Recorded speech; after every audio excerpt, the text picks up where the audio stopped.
தமிழகத்தின் நலன் கருதி மத்தியில் பாஜக ஆட்சிக்கு வர வேண்டும் என்று முதலமைச்சர் எடப்பாடி பழனிசாமி தெரிவித்துள்ளார். தேர்தல் அறிக்கையை அதிமுக நேற்று வெளியிட்டுள்ள நிலையில் அக்கட்சியின் சார்பில் போட்டியிடும் வேட்பாளர்கள் தங்களது பரப்புரையை தொடங்கியுள்ளனர். இதன் ஒரு பகுதியாக சேலம் தொகுதியின் வேட்பாளர் அறிமுக கூட்டம் மற்றும் கூட்டணி கட்சிகளின் செயல் வீரர்கள் கூட்டம் கொண்டலாம்பட்டியில் நடைபெற்றது.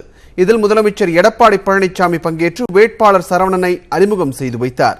இதில் பாமக தலைவர் ஜி.கே. மணி மற்றும் பாஜக, தேமுதிக நிர்வாகிகள் பலர் பங்கேற்றனர்.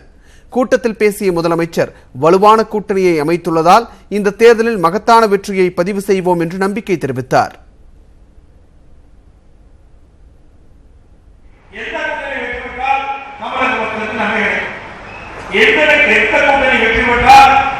இந்தியாவிலே ஒரு நிலையான பலமான ஒரு நல்ல ஆட்சி அமையும் என்று மக்கள் சிந்தித்துக் கொண்டிருக்கின்ற வேளையிலே இந்த தேர்தலை நாம் சந்திக்கின்றோம். 130 கோடி மக்களுடைய பாதுகாப்பு மிக முக்கியம். ஒரு நாடு பாதுகாப்பாக இருந்தால்தான் அந்த நாட்டிலே பல்வேறு தொழில் வளர்ந்தது. அதே ஒரு நிலையான ஆட்சி வேண்டும். நிலையான ஆட்சி வேண்டும் என்று சொன்னால் அதுக்கு ஒரு நல்ல தலைவர் இருந்தால்தான் அது நிலையான ஆட்சி கொடுக்க முடியும்.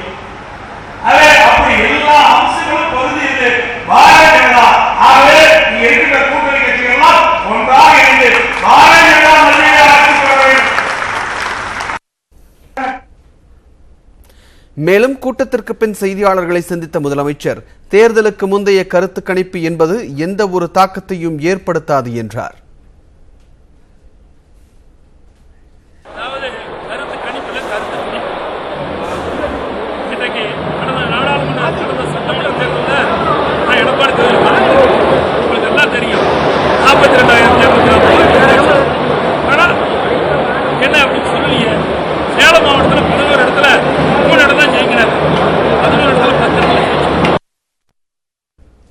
அதிமுகவில் உட்கட்சி பூசல் ஏதும் இல்லை என்று துணை முதலமைச்சர் ஓ பன்னீர்செல்வம் தெரிவித்துள்ளார். ஆனால் இதுகுறித்து எதிர்க்கட்சிகள் பொய் பிரச்சாரம் செய்வதாகவும் அவர் குற்றம் சாட்டினார்.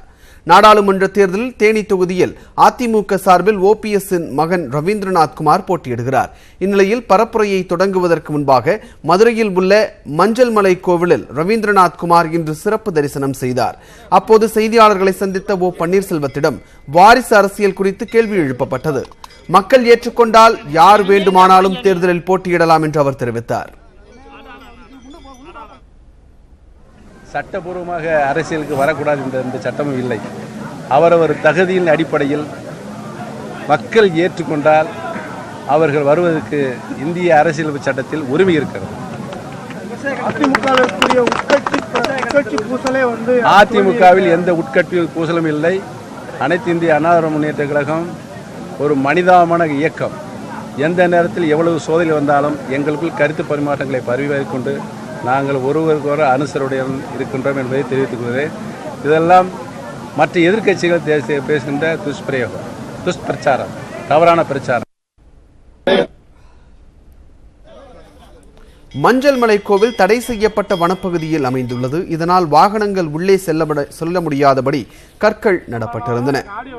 ஆனால் வேட்பாளர் ரவீந்திரநாத் குமார் நடந்து செல்ல சிரமப்பட்டதால் அதிமுகவினர் கற்களை அகற்றியுள்ளனர். பின்னர் வனத்துறை எச்சரிக்கையும் மீறி கார்களை உள்ளே எடுத்துச் சென்றனர்.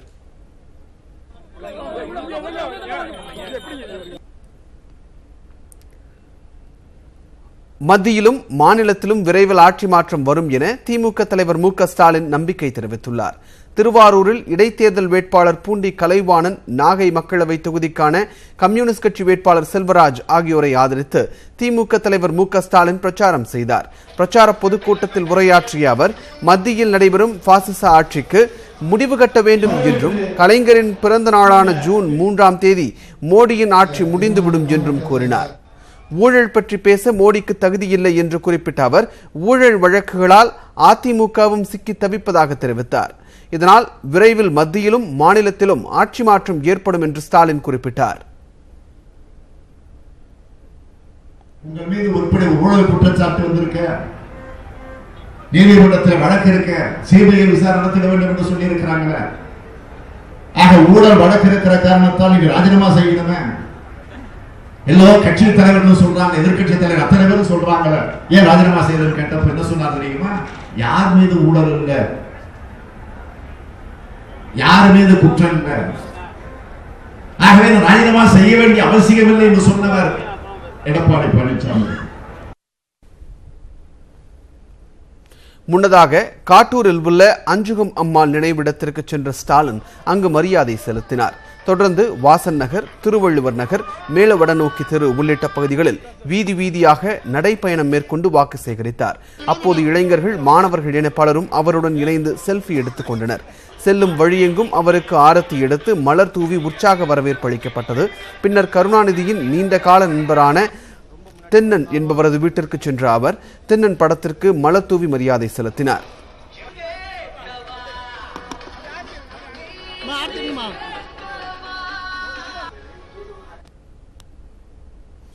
இதனிடையே திருவாரூரில் பரப்புரையை தொடங்கிய ஸ்டாலினிடம் சிறு குறு விவசாயிகளின் கடன் மட்டுமின்றி அனைத்து விவசாயிகள் கடனையும் தள்ளுபடி செய்ய வேண்டும் என விவசாயிகள் கோரிக்கை வைத்தனர். இதனை ஏற்று திமுகவின் தேர்தல் அறிக்கையில் அனைத்து விவசாயிகளின் கடனும் தள்ளுபடி செய்யப்படும் என்று திருத்தி வெளியிடப்பட்டுள்ளது. இதற்கு விவசாயிகளும் கூட்டணி கட்சி தலைவர்களும் வரவேற்பு தெரிவித்துள்ளனர்.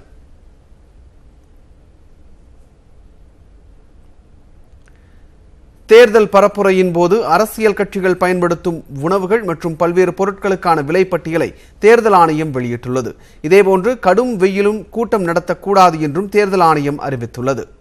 தேர்தல் ஆணையத்தின் விலைப்பட்டியலின்படி மட்டன் பிரியாணி 200 ரூபாய் எனவும் சிக்கன் பிரியாணி 180 ரூபாய் என்றும் விலை நிர்ணயம் செய்யப்பட்டுள்ளது.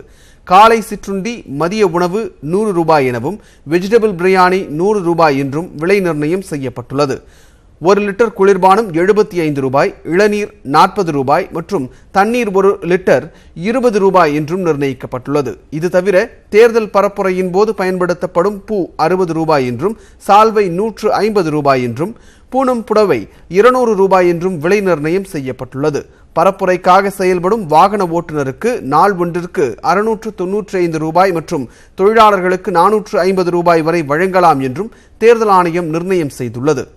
திருமண மண்டபத்திற்கான செலவுகள் 2000 முதல் 6000 வரை இருக்க வேண்டும் எனவும் குளிர்சாதன விடுதி அறைகளுக்கு 9300 ரூபாய் என்றும் விலை நிர்ணயம் செய்யப்பட்டுள்ளது. அதேபோன்று மக்களவைத் தேர்தல் வேட்பாளர் 70 லட்சம் ரூபாய் வரை செலவு செய்யலாம் என்றும் சட்டமன்ற தொகுதி வேட்பாளர் 28 லட்சம் வரை செலவு செய்யலாம் என்றும் தேர்தல் ஆணையம் அறிவித்துள்ளது. பரப்புரையின் போது குடிநீர், மருத்துவ வசதி அவசியம் செய்து தரப்பட வேண்டும் என்றும் வெயிலில் கூட்டம் நடத்தக்கூடாது என்றும் அரசியல் கட்சிகளுக்கு தேர்தல் ஆணையம் திட்டவட்டமாக தெரிவித்திருக்கிறது.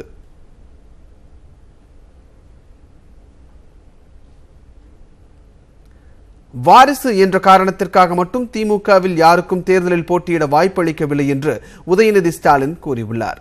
தென் சென்னை திமுக தேர்தல் பணிமனை திறப்பு நிகழ்ச்சியில் சென்னையில் நடைபெற்றது. இதில் பங்கேற்ற உதயநிதி ஸ்டாலின் தேர்தல் பணிமனையை திறந்து வைத்து உரையாற்றினார். அப்போது 40 தொகுதிகளிலும் திமுக கூட்டணி வெற்றி பெறும் என்றும் விரைவில் மத்தியிலும் மாநிலத்திலும் ஆட்சி மாற்றம் வரும் என்றும் கூறினார். தென் சென்னை தொகுதியில் போட்டியிடும் அழகான திமுக வேட்பாளர் தமிழச்சி தங்கபாண்டியனை நாடாளுமன்றத்திற்கு அனுப்ப தவறவிடாதீர்கள் என்று கேட்டுக்கொண்ட உதயநிதி அழகு என்று அவரது தமிழும் எழுத்துக்களையும் குறிப்பிட்டதாக தெரிவித்தார்.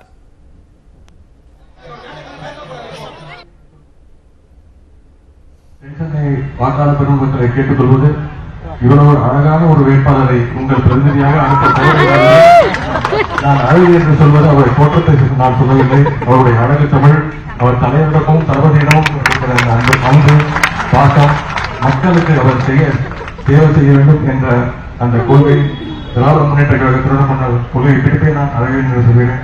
எனவே விரைவில் இந்த கேடு கேட்ட மோடி ஆட்சியையும் மானம் என்ற எடப்பாடி ஆட்சியையும் ஆதரித்து நன்றி. திமுகவில் வாரிசு என்ற காரணத்திற்காக மட்டும் யாருக்கும் தேர்தலில் போட்டியிட வாய்ப்பு அளிக்கவில்லை என்றும் அவர்களது கட்சிப்பணியும் கடின உழைப்பையும் அடிப்படையாக கொண்டே வாய்ப்பளிக்கப்பட்டதாக உதயநிதி ஸ்டாலின் தெரிவித்தார்.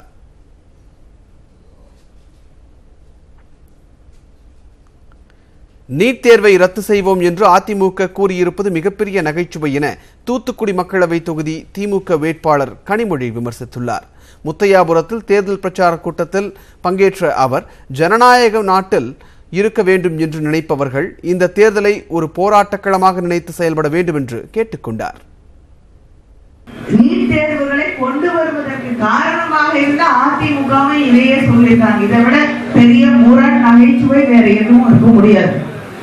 யார் நீட் தேர்வை பிஜேபியோட சேர்ந்துட்டு இங்க கொண்டு வந்து இத்தனை இளைஞர்களின் மரணத்திற்கு காரணமாக இருந்தார்களோ அவங்களே தேர்தல் அறிக்கையை அந்த நீட் தேர்வை ரத்து செய்வதற்கு நாம் முயற்சி எடுப்போம் என்று சொல்கிறார்கள் என்றால் இந்த ஆட்சி காலத்துல அவங்க என்ன செஞ்சிட்டு இருந்தாங்க? இந்த ஒரே ஒரு விஷயம் போதும்.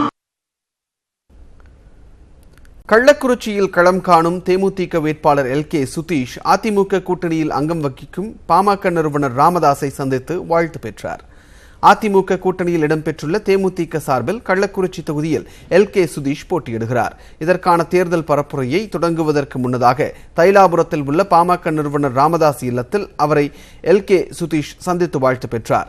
அவருடன் தேமுதிக வடசென்னை தொகுதி வேட்பாளர் மோகன்ராஜும் ராமதாஸை சந்தித்தார். இந்த சந்திப்பின் போது அதிமுக கூட்டணியில் இடம்பெற்றுள்ள கட்சிகளின் வேட்பாளர்களின் வெற்றி வாய்ப்பு குறித்து விவாதிக்கப்பட்டதாக கூறப்படுகிறது.